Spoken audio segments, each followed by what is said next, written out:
était disponible durant l'année 2024. En tout cas, il avait répondu presque à toutes nos invitations. Et aujourd'hui, nous avons jugé bon de lui rendre également l'ascenseur en les recevant comme le tout premier invité de cette émission face à Charlie Moukouba. Durant l'année 2025, Madame et Monsieur, bienvenue dans ce nouveau numéro de votre magazine axé sur l'actualité. Et nous avons le réel plaisir de recevoir pour vous, il n'est plus à présenter, nous recevons l'honorable Moussa Kalema, qui se trouve être président national du Parti des Vertus républicaines, PVR en abrégé. Il est également membre de la conférence de présidents du Front commun pour le Congo FCC, famille politique de l'ancien président de la République, Joseph Kabila Kabangé. Mais il faut également noter que c'est le secrétaire général de la communauté musulmane en République démocratique du Congo, Komiko. Honorable, bienvenue, meilleurs vœux et bonne année. Meilleurs vœux à toi et à toute ton équipe. Merci, honorable. D'entrée de jeu, nous venons de finir avec l'année 2024. Nous sommes à l'heure, comme le disent certains, du bilan. Quel bilan dressez-vous de l'année 2024 ? D'abord pour les PVR, votre parti, mais également pour l'opposition. Je voudrais dire que les sorts du PVR et de l'opposition sont totalement liés, étant entendu que le PVR est un parti de l'opposition, et vous l'avez bien dit, un membre de FCC. Et vous devrez comprendre que comme la situation du pays était catastrophique, difficile, l'opposition n'a pas connu des moments de joie. Et le Parti de Vertu républicaine ne pouvait pas échapper à cette atmosphère. Mais les partis gardent les pieds sur la terre et continuent petit à petit à renforcer son emprise sur terrain, de manière que, une fois les fruits seront mûrs, et que l'opposition va reprendre les pouvoirs, les partis puissent jouer son rôle de manière à inoculer les valeurs républicaines, les vertus républicaines qui manquent grandement à ce régime d'aujourd'hui. Et donc je voudrais dire que la situation était difficile pour notre peuple et pour tous les pays, vous le savez. Et avec tout ce qu'il y avait comme insécurité dans le pays, ce qu'il y a comme insécurité dans le pays, la misère, la pauvreté, les embouteillages, le détournement, les vols et même le viol. Et vous pouvez que comprendre que nous avions passé une année très très mauvaise. Personne ne pouvait vous dire, même le chef de l'État lui-même l'a reconnu dans son discours, et soit à la nation, à la veille du 1er janvier 2025. Le discours sur l'état de la nation. C'est l'état de la nation. Nous allons en parler également. Et donc, nous venons de passer une année très très très difficile. Voilà ce que je peux dire par rapport au bilan. Il y a eu beaucoup de territoires et de localités récupérés par la rébellion et pas un seul village repris par nos armées. Vous ne pouvez que comprendre que la situation était très délicate pour notre pays. L'année 2024, vous dites que ça a été pas rose. C'est vrai que nous sommes en démocratie, les avis sont partagés, mais s'il faut aller du côté du pouvoir, il y a eu quand même beaucoup de réalisations qu'on peut aussi noter. D'ailleurs, vous l'avez évoqué tout à l'heure, comment analysez-vous le discours du chef de l'État prononcé devant les deux chambres du Parlement réunies en congrès, le discours sur l'état de la nation? Alors, écoutez, je ne sais pas de quelle réalisation vous parlez. Le discours du chef de l'État, en fait, lorsqu'il le faisait, et si je ne connaissais pas sa voix, et si je n'étais pas devant la télévision, je ne pouvais pas croire qu'il s'agissait de mon pays. Parce que les choses que le chef de l'État racontait n'ont rien à voir avec le pays. Il racontait une histoire, c'était les promesses des campagnes, ce n'était pas des réalisations concrètes. Je ne vois pas où est-ce qu'on a remis l'agriculture en marche, et tout ce que le chef de l'État a raconté, a dit avoir réalisé. Je ne sais pas si, toi, en tant que journaliste, tu peux m'en donner quelques réalisations dans les domaines de l'agriculture et même dans les domaines des infrastructures. C'est vrai qu'il y a des actions sporadiques dans quelques provinces de la République. Ça a eu lieu? Qu'il a ciblées. Et peut-être dans quelques, j'ai dit bien, dans quelques des actions sporadiques. Mais ce n'est pas par des actions sporadiques, isolées, qu'on va juger la santé d'un gouvernement. Et donc je note que pour moi, le gouvernement a perdu le temps à des bavardages, à des querelles. Et d'ailleurs, le gouvernement est réduit à sa plus simple expression, parce qu'on parle beaucoup plus du chef de l'État que du gouvernement, alors que la politique de la nation devrait être menée par le gouvernement. Mais on ne parle pas du gouvernement, on parle toujours du chef de l'État. Donc, je voudrais dire que pour moi, la situation est celle que vit notre peuple. En tout cas, aucune population, aucun peuple, aucun citoyen de ce pays, en tout cas, et surtout de Congo profond, et même de la ville-province de Kinshasa, peut vous dire que la situation s'est améliorée, même des Niota. En 2024, il y a eu quand même des accords, des grands accords qui ont été signés, à l'instar de celui signé à Lobito, qui va aider notre pays quand même à aller de l'avant, à bien gérer ses minéraux. Ça ne vous va toujours pas? Vous n'y croyez toujours pas? Franchement, il y a un problème dans ce pays ici. Il y a un très sérieux problème. Accord de Lobito. Ça ne commence pas aujourd'hui. Je voudrais te rappeler que cet accord devrait avoir lieu depuis Mobutu. Et que Mobutu, justement, n'avait pas signé pareil accord parce qu'il était licite, parce qu'il a mis à contribution tous les services de l'État chargés d'analyser des situations pareilles. On ne signe pas des accords pour le plaisir de les signer. On doit analyser et on a des services habilités. Et même le Conseil national de sécurité, CNES, entre autres, il a commission de faire des analyses pour de tels dossiers, pour voir quelles sont les implications d'ordre économique, d'ordre sécuritaire, d'ordre politique. Dites-moi quels sont les avantages que nous allons tirer de cet accord, alors que cet accord en réalité va tuer notre économie sur le plan national. Comment? Et comment? Vous comprenez que si Mobutu avait refusé, parce que Mobutu voulait faire un chemin de fer qui partirait du Kasaï, Kinshasa, Matadi. Et aussi dans nos objectifs, dans nos projections, c'était d'avoir un port en eau profonde à Boma. Au jour d'aujourd'hui, dites-moi sur le plan interne, si toutes les matières premières sont prises et mises dans les trains et jusqu'à Lobito, qui va bénéficier de tous les dividendes? La plus grande partie de ces dividendes douanières et autres, ça serait l'Angola qui va en bénéficier, ce n'est pas le Congo. Et pas la RDC. Ce n'est pas la RDC. C'est pour cette raison qu'à l'époque, Mobutu a refusé de signer cette affaire. Parce que ça paralyse l'économie sur le plan national. Imaginez-vous, si on a un chemin de fer qui partirait de Ilebo, passant toutes les provinces de Kasaï, les Bandundu, Kinshasa, Congo central. Vous savez combien d'emplois que ça va générer, combien d'actions économiques ça va stimuler, combien des avancées sur le plan même agricole comme sur le plan commercial, allons-nous avoir? Mais ça va aller mollo, c'est pas par un bâton magique. Non, quel bâton magique? Au lieu de mettre de l'argent dans des projets falaminés comme ça, des éléphants pratiquement blancs, il aurait été mieux qu'on mette de l'argent pour faire ces trains. Même si ça coûterait des millions, les millions qu'on est en train de détourner serviraient à faire un chemin de fer qui allait effectivement donner un coup de pouce à notre économie sur le plan national, qui est d'aller justement s'empêtrer dans un projet dont nous ne contrôlons pas les méandres. La preuve d'ailleurs, on a été ridiculisé. Les minéraux qui vont aboutir à ces ports partiront de la République démocratique du Congo.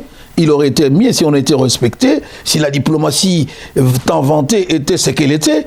Je crois que le président américain n'allait pas aller en Angola, il s'est revenu. Et là où proviennent le minerai. Vous pensez que c'était un faux pas? Et bien entendu, c'est un faux pas. C'est un faux pas, c'est une preuve que l'actuel chef de l'État n'utilise pas les services. Il n'utilise pas les services, je ne sais pas qui réfléchit à sa place. Est-ce qu'effectivement le chef de l'État consulte les services mis à sa disposition par l'État? Parce que le chef de l'État doit comprendre que la nation, ce n'est pas lui qui vient inventer l'État. L'État existait avant lui, la nation existait avant lui. Et qu'il y a des us et coutumes, il y a des pratiques, il ne peut pas s'en répartir. Il devrait utiliser le service habilité à faire des analyses, même au niveau de l'ANER, il y a aussi des services pareils. Au niveau des CNES, on a de tels services. Donc le chef de l'État doit utiliser tous les services de l'État mis à sa disposition. Les gouvernements qui est composé également des techniciens, c'est un service, et ce sont des gens qui doivent réfléchir et donner la matière au chef de l'État. Lorsque le chef de l'État doit parler, il doit s'entourer de toutes ses expertises. Il doit demander les économistes quelles sont les implications dans le projet Lobito. Entre signer cet accord et faire les chemins de fer comme l'avait proposé à l'époque Mobutu. Et d'ailleurs, Kabila n'a pas voulu accélérer ses projets à cause de cela. C'est à cause de cela, nous également, au niveau de toutes les assemblées nationales qui se sont succédées, nous n'étions pas chauds, même à adhérer, à rapidement entreprendre les travaux de Lobito et même les travaux des ponts rails. Parce qu'imaginez-vous au jour d'aujourd'hui si nous avons les ponts rails. Kinshasa, Congo-Brazzaville. Ça veut dire en d'autres termes, le port de Matadi va sécher. Parce que désormais, les bateaux émérémiers, les transporteurs émérémiers s'arrêtaient à partir de Pointe-Noire. Parce que là, c'est l'eau profonde. Et les manques à gagner sera catastrophique. On va créer des chômeurs, on va créer une sécheresse économique. Mais apparemment, le chef de l'État n'a pas été considéré de la sorte. Donc les Congolais peuvent noter que l'accord de Lobito ne sera pas bénéfique. C'est une duperie, il y a eu trop de propagande, c'est l'exhibitionnisme. On veut faire croire aux gens que nous avons des accords, nous avons des partenaires fiables, mais notez bien que les États n'ont pas d'amis, les États n'ont que des intérêts. En tout cas, ce sont les intérêts de l'Angola, ce sont les intérêts des Américains et des autres qui sont garantis, plus que nos intérêts à nous. Parce que je vous ai dit qu'à partir de ces ports-là, à partir de cet accord, je crois qu'on risque de renvoyer dans le calendrier grec les ports en eau profonde des bananas. Et en même temps, comme je dis, Matadi va en souffrir. Faire un chemin de fer Ilebo, Kinshasa, Matadi, rassurez-vous, c'est l'économie qui va bouger, l'économie congolaise qui va bouger. Et voilà mon point de vue. Ça fait jaillir beaucoup d'encre salive dans la toile également. C'est les derniers messages, disons le message de vœux de votre famille politique, le FCC, signé par les coordinateurs de la cellule des crises, si je ne me trompe pas, Raymond Tshibanda, qui rappelle les discours de l'ancien président de la République, son dernier discours en quittant les pouvoirs. Si je peux rappeler, dans son discours, le président honoraire avait dit aux Congolais, avait souhaité aux Congolais à bientôt. Pourquoi rappeler ces discours à l'heure actuelle? Et parce qu'il est temps de les rappeler. L'histoire se les rappelle. Kabila avait dit qu'il avait demandé aux Congolais de soutenir l'actuel chef de l'État dans son discours. Et il leur a dit, pour le moment, je prends congé de vous. Parce qu'il y a un autre chef de l'État qui me succède. C'est à lui de continuer l'œuvre que j'ai commencée. Mais bien entendu, il a indiqué qu'il n'avait pas pris la retraite. Ceux qui pensent que Kabila est retraité, Kabila n'a pas eu de retraite. Si nous-mêmes qui sommes plus âgés que lui, et même l'actuel chef de l'État, n'avons pas encore pris la retraite, Kabila a annoncé qu'il n'a pas pris la retraite. C'est tout à fait normal qu'il le rappelle parce qu'il est chef d'une famille politique. Et donc je note que c'est comme l'UDPS a fait son discours de V, et c'est comme l'ensemble l'a fait. Et ça, c'est notre discours. Et nous pensons qu'il n'y a pas de termes qui fâchent dans notre discours. Nous sommes civilisés et nous sommes républicains. Et ça ne doit pas vous embrasser outre mesure. Certains pensent que vous avez toujours ces soifs-là de revenir au pouvoir. Et bien entendu, nous avons les soifs de revenir au pouvoir. Et pensez-vous que l'œuvre de Kabila n'a pas été pérennisée? Non, monsieur. Vous devez savoir que l'œuvre de Kabila n'a pas été pérennisée. Kabila partait, il n'a pas laissé la guerre. Il s'est bâti, ce jeune homme, trop jeune, à 27 ans. Il s'est bâti, il a sacrifié même sa jeunesse pour que ce pays soit redressé, pour qu'on puisse avoir une armée républicaine dans ce pays où il n'y avait que 2 milices, où il y avait qu'une juxtaposition des milices. Il n'y avait pas une armée. Il a façonné une armée au prix des sacrifices immenses. Il s'est bâti pour que l'intégrité congolaise du territoire congolais soit recouvrée. Nous l'avons obtenu. Et le jour où il partait, il a laissé une nation avec tous les attributs de la souveraineté.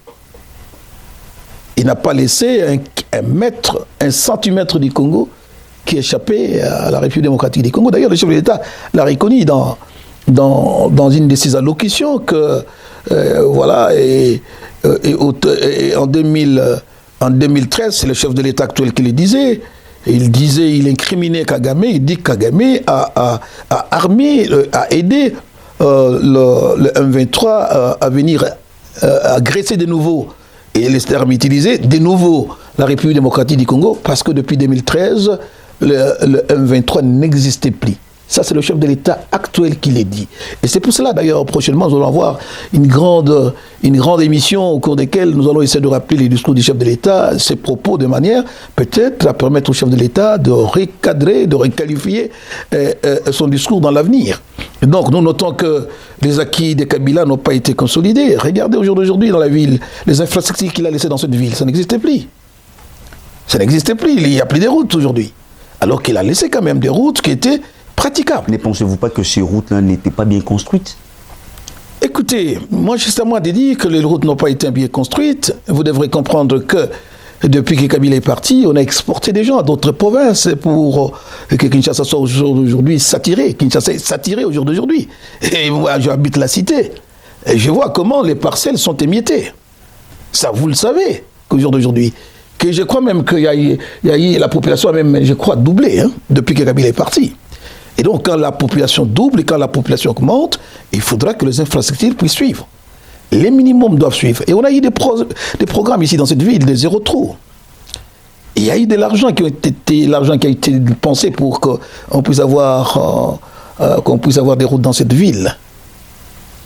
Vous avez suivi les slogans, vous avez suivi le chef de l'État lui-même marteler, même lors de ses nombreuses prestations à l'Assemblée nationale, dans les cadres des discours bilan de chaque année.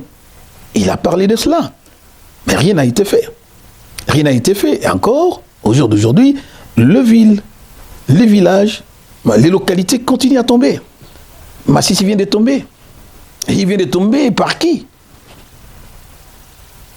Par un prisonnier, par un homme que Kabila avait laissé en prison, arrêté depuis 2012 par Kabila, incarcéré à Ndolo. Alors vous faites allusion au général Biamungu. Biamungu. Il a passé 7 ans en prison, condamné. Plusieurs fois, des gens ont tenté qu'on puisse l'amnistier, Kabila a refusé. Le chef de l'État, je ne sais pas par quelle magie, l'a libéré en 2019. Il a signé, on l'a libéré. Et en 2022, ce monsieur est retourné rejoindre les M23. Et aujourd'hui, c'est lui qui vient de prendre Massissi. La complicité que nous avons toujours décriée. Et lorsque nous clamons haut et fort à ceux qui veulent faire croire que le M23 n'était pas de fait, outre que le chef de l'État l'a reconnu, il faut reconnaître que le chef de l'État, avec son gouvernement, avec son parti, ont ressuscité le M23 et qui est en train au jour d'aujourd'hui de nous donner du fil à retordre qui est à la base de ce dont j'ai craint, la balkanisation du pays. Voilà pourquoi j'ai dit que le chef de l'État doit faire des efforts pour redresser la barre tortueuse de peur que le chef de l'État soit poursuivi pour haute trahison. Parce que c'est clair et c'est démontré. Certaines bouches pensent que la balkanisation de la RDC serait aussi facilitée par vous de l'opposition. Que pensez-vous? Non, moi je ne peux pas, je suis pas n'importe qui pour avaler des choses comme ça. Et les Congolais ne sont plus dupes. Les Congolais savent que les DPS et le gouvernement actuel est fort dans l'intox, dans la manipulation, dans les mensonges. Dites-nous en quoi nous pouvons être responsables de ce qui arrive à notre pays au jour d'aujourd'hui. Lorsqu'on sait que c'est le chef de l'État lui-même qui l'a reconnu d'ailleurs lors d'un briefing avec son ministre de la Communication, devant vous, la presse, que oui, ce sont eux qui ont fait venir le M23, et notamment il a accusé son ministre de l'Intérieur. Et après, le chef de l'État lui-même s'est contredit parce qu'il a même dit dans le même briefing que oui, j'ai fait venir ces gens-là, mais je ne les ai pas réussi. Et donc, notez bien que personne n'est dit au jour d'aujourd'hui, tout le monde sait que c'est le chef de l'État qui a fait revenir Kagame dans ce pays. Et vous, vous êtes journaliste, vous le savez que Kagame n'était pas le bienvenu lorsque Kabila était encore au pouvoir.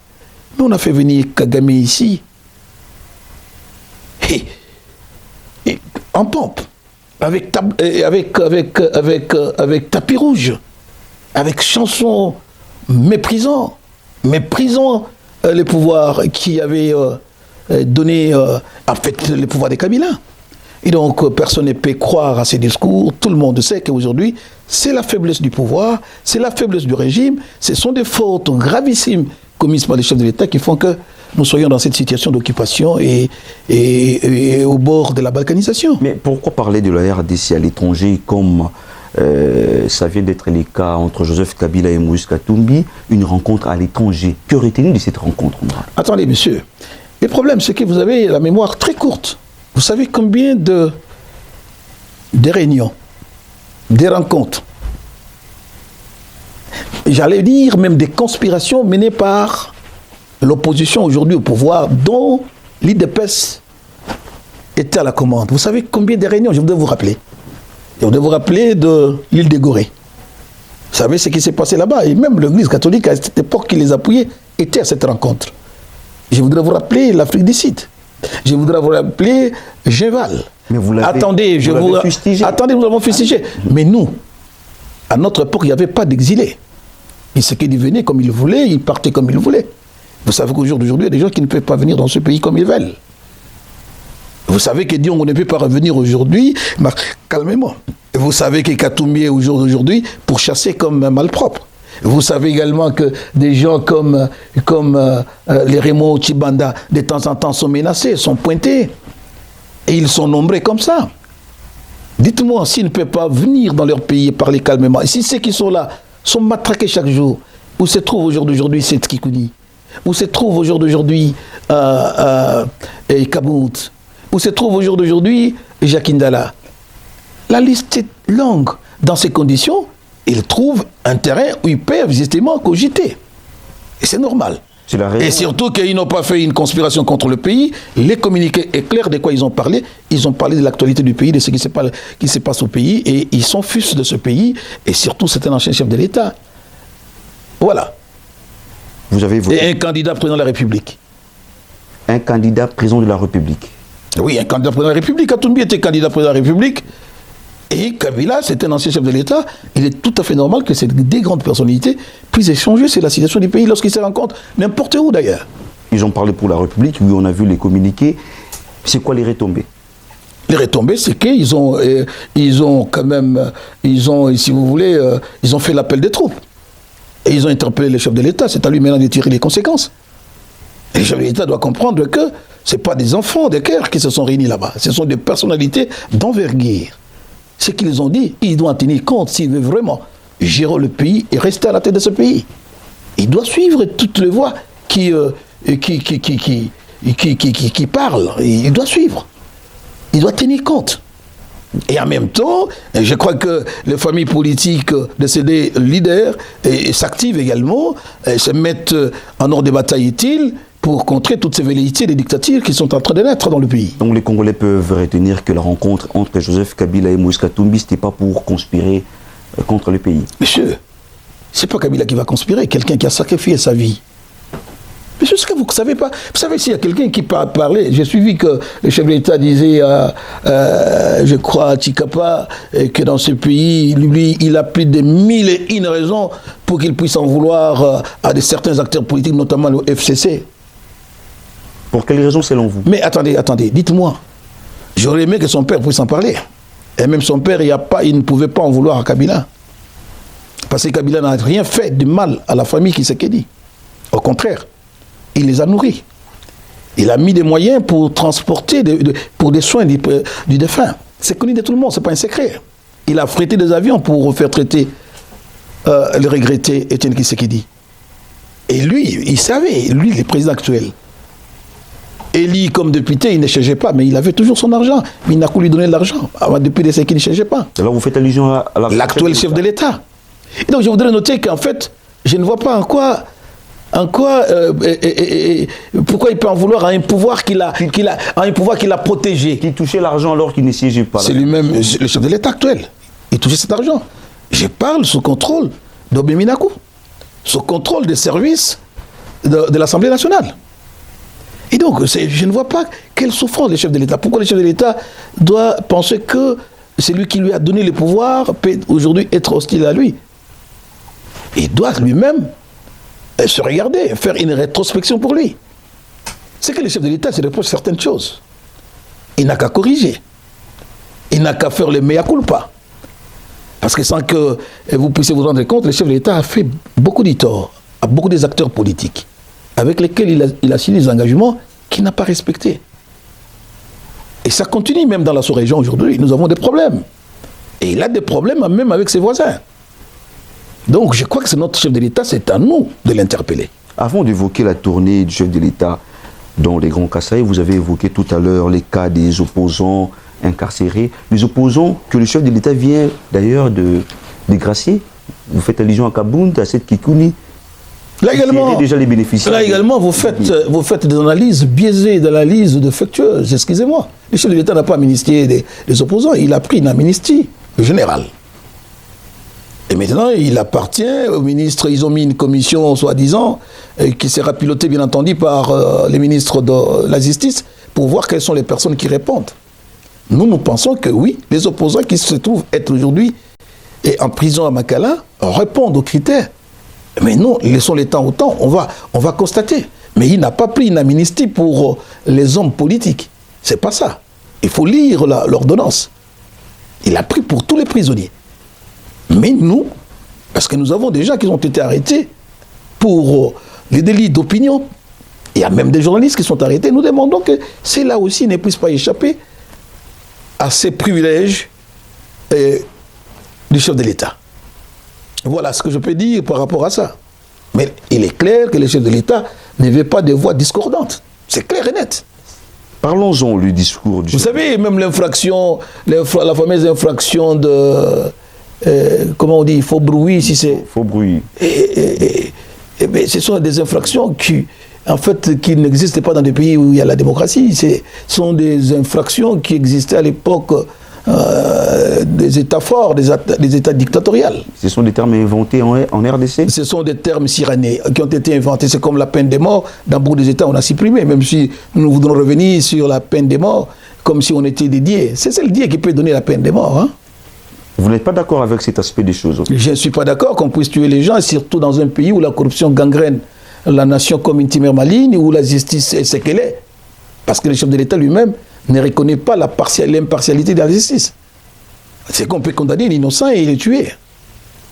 Ces histoires-là, on doit le faire, on doit le mettre de telles mesures lorsque les gens sont conscients de ce qu'ils font. Pas dans un pays des inconscients comme les nôtres. Excusez-moi. Vous en avez fait allusion tout à l'heure, le discours du chef de l'État prononcé dans l'espace Grand Kasaï, allais-je dire. Le chef de l'État a promis à ses compatriotes de ce coin de la République, si les travaux lancés dans ce coin du pays ne sont pas exécutés, lors de sa prochaine venue, qu'il soit lapidé. N'est-ce pas là un discours d'un décideur? N'est-ce pas là la fin de la récréation pour les détourneurs? Je vais commencer par te répondre avant que je puisse commenter cette sortie médiatique du chef de l'État. Je crains que le chef de l'État soit lapidé. Parce qu'il n'a jamais respecté une de ses promesses. Je crains, qu'en le disant, qu'il soit lapidé par ce peuple. Parce que je sais qu'il ne va pas remplir ses promesses. Une décision si ferme, ou non? Non, quelle décision ferme? Toutes les décisions du chef de l'État ont toujours eu à les écouter, ce sont des décisions fermes. C'est d'une manière ferme qu'il a parlé que le Congo va devenir l'Allemagne de l'Afrique. C'est d'une manière ferme quand le chef de l'État parlait, avec un ton de maréchal. Mais le résultat est là. Lorsque le chef de l'État disait que moindre escarmouche, regardez, lisez dans ma bouche, mais c'est avec détermination qu'il le disait. Il n'a même pas levé les doigts.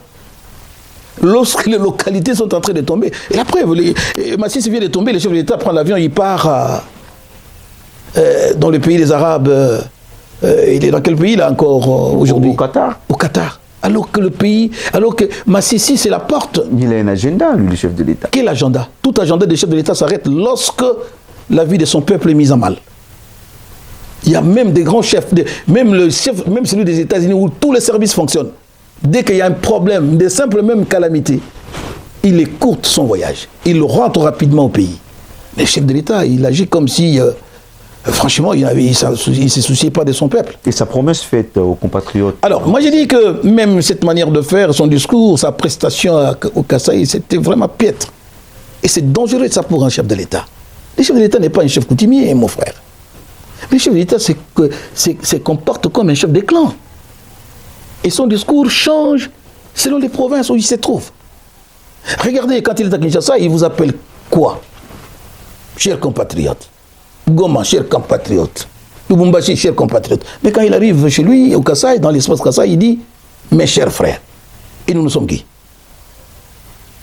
Mais le chef de l'État est en train de commettre des fautes graves. Il est en train d'attiser la haine, la jalousie et même le tribalisme. Vous savez, si on était dans un pays sérieux, où la justice c'était ce que voulait qu'il dit le père, le chef de l'État serait déjà interpellé pour de tels dérapages. Qu'il soit le chef de l'État, honorable Moussa Kalima, il appartient à une communauté. Il appartient... Je te pose la question de savoir. As-tu entendu Mobutu le dire de cette manière? As-tu entendu Mouzé le dire? As-tu entendu Joseph Kabila le dire? Kassavou le dire? Il y a des langages. Lorsqu'on est à la tête d'une nation, on ne tient plus. Il y a des propos qu'on ne tient pas. Tout le monde devient ton frère. Vous savez, dans cet ordre d'idées, vous savez combien d'argent qu'on a déversé? J'ai suivi dans les réseaux sociaux, les gens s'attaquaient à Fayoulou parce qu'il a dit que apparemment les grandes actions sont déversées dans une province. Le problème n'est pas celui-là. Mais le vrai problème, c'est que l'argent qu'on déverse dans ces provinces, notamment dans les Kasaï orientales, faudra-t-il que cet argent soit employé d'une manière orthodoxe, rationnelle.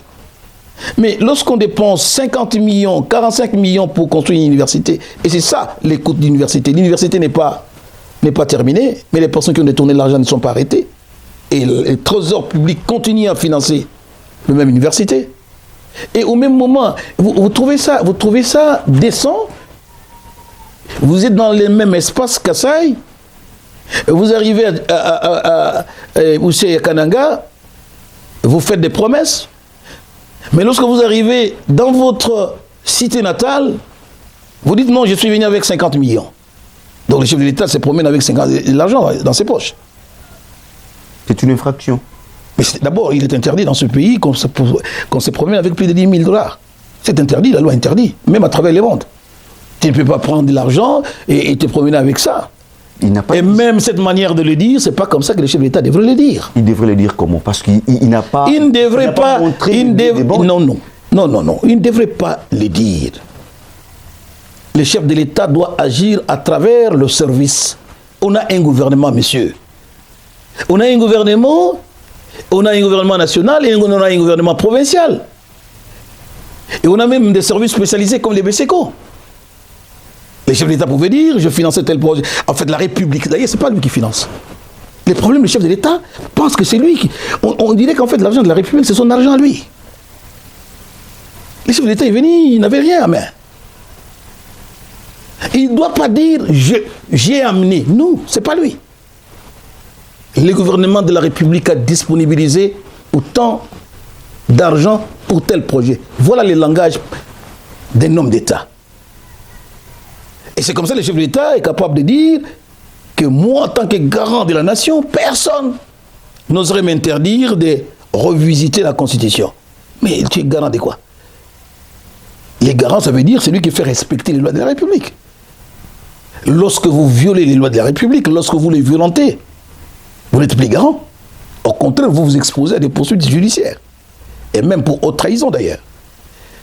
Je note qu'il y a des travaux à faire, les quelques années qui restent encore au chef de l'État, au pouvoir. Il faut qu'il fasse des efforts énormes pour s'améliorer sur le plan de la communication.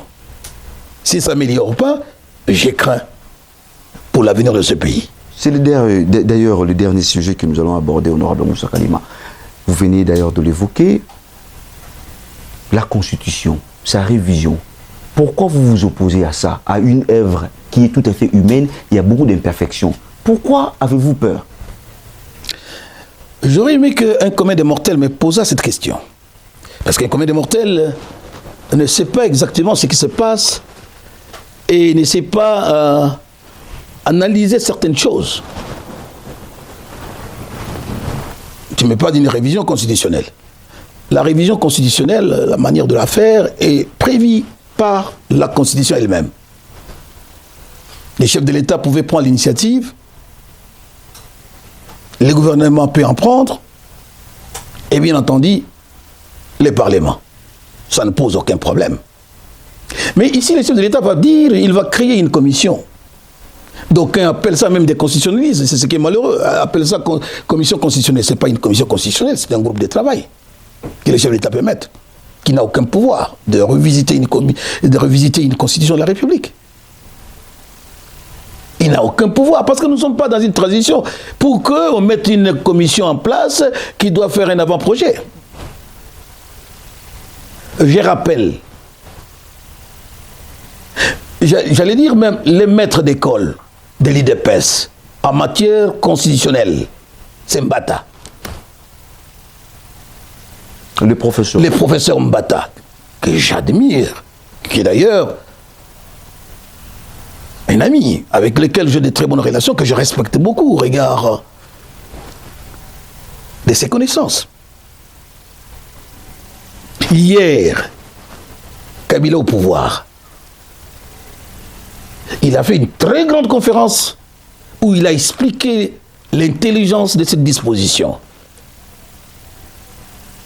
L'article 220. Il a noté qu'une simple tentative, j'ai dit bien une simple tentative, et il a ajouté, même si quelques individus se regroupaient quelque part dans un bureau, en train de rédiger un projet de changement de constitution, même le fait simplement de le dire, dans un groupe, dans un meeting, vous vous exposez à des poursuites judiciaires pour infraction d'atteinte à la nation et à l'État. C'est Mbata qui le dit. Même le fait de le dire simplement, le jour où le chef de l'État a pensé qu'il pouvait, lui, mettre une commission, et le jour où il a fait ce message à la nation, logiquement, on devrait déjà ouvrir des poursuites contre lui pour haute trahison. C'est pas moi qui l'ai dit, c'est un constitutionnaliste, Mbata. Et au jour d'aujourd'hui, tous ces constitutionnalistes sont à l'union sacrée. Et c'est pourquoi d'ailleurs l'union sacrée est en train de fissurer. Parce qu'entre eux, ils savent qu'ils sont en train de mettre à mal la science. Ils savent que ce sont des inepties qui sont en train de rencontrer. Donc cette constitution ne peut pas être révisée. Cette constitution ne peut pas être changée. Et si on doit la réviser, on doit respecter la procédure. C'est laquelle? Laquelle l'initiative peut venir du chef de l'État, pas d'une commission quelconque, peut venir du gouvernement et peut venir de l'Assemblée nationale. Oui. Et donc ce sont eux qui peuvent dire que telle disposition nous voudrons changer. Et en ce moment, l'Assemblée va exiger de l'opportunité et de nécessité de changer. Ça, c'est la loi qui le dit, c'est pas moi. Mais l'initiative vient du chef de l'État. Non, non. Conformément à la loi. Non, non, l'initiative ne vient pas. Ça ne veut pas dire que le chef de l'État doit créer une institution, si vous voulez, parallèle. Et comme il pense prendre des experts. Mais non, le chef de l'État a des experts dans son cabinet. Il a des juristes dans son cabinet. Ce n'est pas une commission qu'il va créer. Ce n'est pas une commission constitutionnelle qu'il va créer. Donc là, le chef de l'État veut créer une commission extra-institutionnelle. Il peut te prendre, toi qui n'es pas dans les institutions, il peut prendre n'importe quel professeur d'université, ce n'est pas ce qui est dit dans la Constitution. Si le chef de l'État le fait, il sera poursuivi pour haute trahison. Et Mbata continue à le dire. Même si les gens n'avaient pas décelé cette infraction-là à l'époque, même après 5 ans, 4 ans, il sera toujours poursuivi. Mais la Constitution doit être retouchée, peut être retouchée.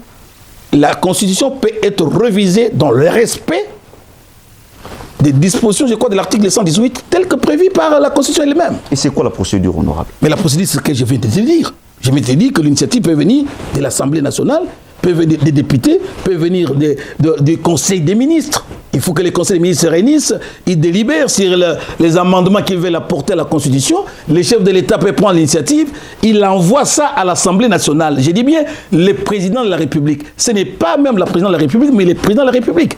Ce n'est pas mettre une commission extra-institutionnelle. Je suis clair quant à ça. Donc vous n'êtes pas d'accord avec cette commission?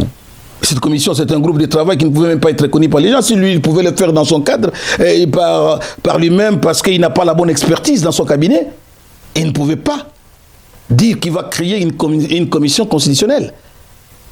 Il ne pouvait pas le faire. Il n'a pas de pouvoir. Je dis bien qu'il n'a pas le pouvoir, au jour d'aujourd'hui, de mettre une commission constitutionnelle. Il ne peut pas charger à une commission au jour d'aujourd'hui tout ce que les professeurs d'université vous racontent, même les constitutionnalistes. C'est malheureux, c'est triste. On arrive sûrement à la fin de cet entretien, honorable Moussa Kalema. Je l'ai toujours dit, vous avez une expérience cumulée à l'Assemblée nationale, sans état d'âme aujourd'hui. Quel conseil prodiguez-vous au chef de l'État? Alors nous sommes aussi au début de l'année. Quel est votre message à l'endroit de tous ces Congolais qui vous suivent en ce net moment? Écoutez, vous me demandez quel conseil. D'abord, les conseils, là, je vais lui donner ça où? Parce que quand je parle ici, ce sont des conseils que je donne. S'il suivait, il pouvait lui-même, si son service de presse travaillait, les services de sécurité, il peut faire les monitoring de tous les débats politiques et tirer ce qu'il y a à tirer de manière à dire au chef de l'État, nous pensons que là, nous avons dérouté. Quel conseil? Le seul conseil que je peux donner aujourd'hui au chef de l'État, franchement, c'est de ne plus trop parler. Le chef de l'État doit se taire et agir. Le chef de l'État parle trop. Et je voudrais que le chef de l'État mette en avant-garde, en avant-poste, le gouvernement de la République. Comme ça, le gouvernement peut commettre des fautes. Le chef de l'État peut corriger. Mais dites-moi, ici, les malheurs, ce qui est malheureux, c'est que c'est le chef de l'État qui commet les fautes. C'est le numéro 1 du pays qui commet l'autorité, les garants des bons fonds. D'ailleurs, le chef de l'État n'est pas... Et là aussi, il faut corriger. Le chef de l'État n'est pas les garants de la République. Il est le garant des bons fonctionnements des institutions de la République. Oh, est-ce que les institutions, les chefs de l'État est en train vraiment de garantir le bon fonctionnement de la République? À un certain moment, les chefs de l'État manquent même d'égard envers ses collaborateurs, d'autres chefs d'autres institutions. Les chefs de l'État doivent comprendre que ces gens-là ne sont pas ses travailleurs. Kamere n'est pas son travailleur, et Bahati n'est pas son travailleur, et celui-là du Sénat, comment il s'appelle, Samuel Okonde n'est pas son travailleur, et le procureur général ou le président de la Cour constitutionnelle, ce n'est pas ses travailleurs à lui. Ce sont les chefs des institutions comme lui. Mais il est le préséant. Même la manière de le parler, la manière dont il a parlé aux sénateurs l'autre fois et aux députés dans le cadre de son union sacrée. Ça prouve déjà qu'il y a problème. Il n'y a pas de considération. Il n'y a pas de respect. Mais je crains que le chef de l'État puisse rester un homme seul. Et ce n'est pas bon. Parce que pour moi, aujourd'hui, je ne veux plus que dans ce pays arrivent des choses qui sont arrivées à Mobutu, des choses qui sont arrivées à Mouzé. Moi, je prie Dieu pour qu'on n'arrive pas à de telles choses. Par contre, je souhaite que les choses se passent comme Kabila est parti. Que le chef de l'État puisse partir également par la grande porte. Mais si le chef de l'État perdir dans ces fautes graves, dans ces déroutes, je crains que le chef de l'État puisse sortir par la petite porte, par la fenêtre. Et ça, je ne souhaite pas pour mon pays. Et au peuple congolais? Les peuples congolais, je dois leur demander d'être vigilants. Ils doivent comprendre qu'ils ont été manipulés pendant plusieurs années. Ils ont été intoxiqués pendant plusieurs années. On les a menti, on les a roulés. Et que désormais, ils doivent être lucides. Ils ne doivent plus permettre des mensonges comme ça, les mensonges d'État, des promesses fallaceuses, la démagogie. Parce que le vrai problème aujourd'hui, c'est lesquels? Les pouvoirs utilisent les mensonges, la manipulation et l'intoxication pour endormir les peuples avec des promesses qu'on ne réalisera pas. Et le peuple est là comme des moutons, excusez-moi de le dire. Il croit aveuglément. Quelqu'un qui vous a dit je vais faire ça, une année, il n'a rien fait. 2 ans, 3 ans, il continue à vous faire les mêmes promesses et vous continuez à croire. Franchement, nous souffrons de cécité intellectuelle et politique.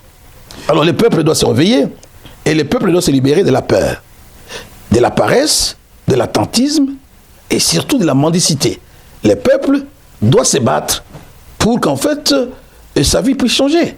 La vie du peuple ne change pas, c'est les discours qui s'amplifient dans un changement avec des promesses fallaceuses et stériles. Le peuple doit se réveiller et refuser d'obéir à des vendeurs de vent. Le peuple doit refuser ça. Le peuple doit refuser qu'on continue à les promettre. Il doit exiger des résultats probants. Le peuple doit être mobilisé pour que désormais ceux qui détournent soient poursuivis. Le peuple peut chasser quelqu'un qui a, un ministre qui a détourné. Si aujourd'hui le peuple se déploie sur la route pour marcher, pour demander, pour exiger son départ, ça va changer. Les changements ne viendront que par notre effort, par son réveil, et pas par des promesses stériles et irréalisables et par la manipulation.